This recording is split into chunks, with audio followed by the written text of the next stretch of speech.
Hey, and welcome to the stuff you should think about.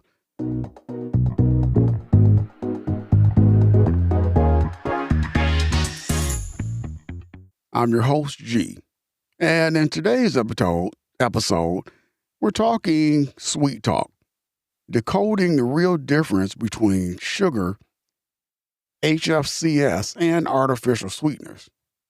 You walk into a grocery store and you're bombarded with natural, zero calorie, and sugar free. But what are we actually putting in our bodies? Today, we're breaking down the big three: table sugar, high fructose corn syrup, and artificial sweeteners. So let's get into it. The contender: table sugar, or sucrose. First up, the OG, sucrose. This is your standard white table sugar. It's a 50-50 split of glucose and fructose. The verdict: your body recognizes this. Glucose is the fuel for your cells to run on, and fructose is processed in the liver. In moderation, it's a fuel source. The problem, as we know, isn't the sugar itself, it's the sheer volume we consume in our modern diet. When you overload the system with sucrose, your liver gets overwhelmed and that excess energy gets stored as fat. The villain: high fructose corn syrup, or HFCS. Next, let's talk about the boogeyman of the 90s, high fructose corn syrup.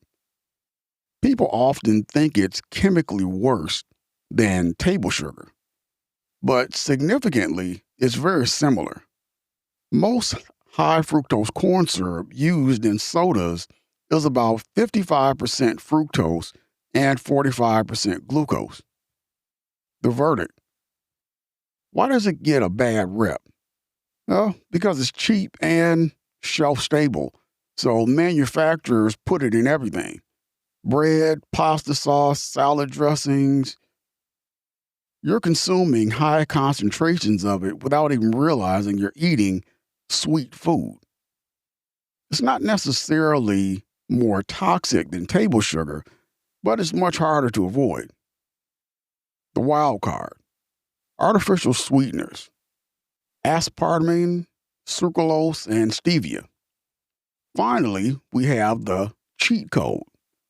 These are lab created or plant derived compounds that give you the sweet taste without the caloric punch.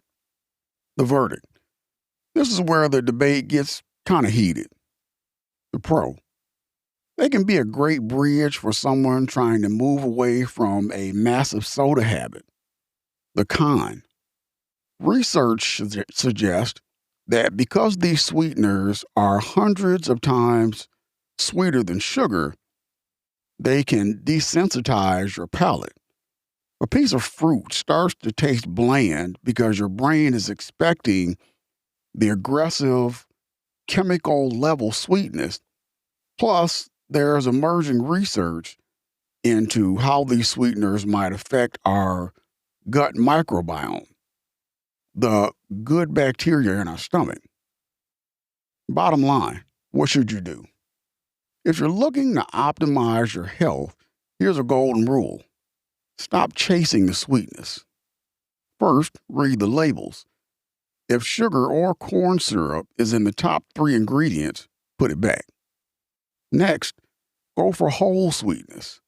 If you need a flavor boost, reach for whole fruit. You get sweetness or fructose wrapped in fiber, which slows down the absorption and keeps your blood sugar from spiking like a roller coaster. Lastly, don't swap one for the other. Don't replace your sugar habits with a 3-can-a-day diet soda habit. Train your taste buds to appreciate less sweetness overall. At the end of the day, your body doesn't really care which sugar you give. It cares about the total load. Treat sweets like a garnish, not a main course, and your body will thank you. That's it for today. If you found this helpful, hit that subscribe button and leave a review. Tomorrow, we might talk about intermittent fasting. Is it a miracle or a myth?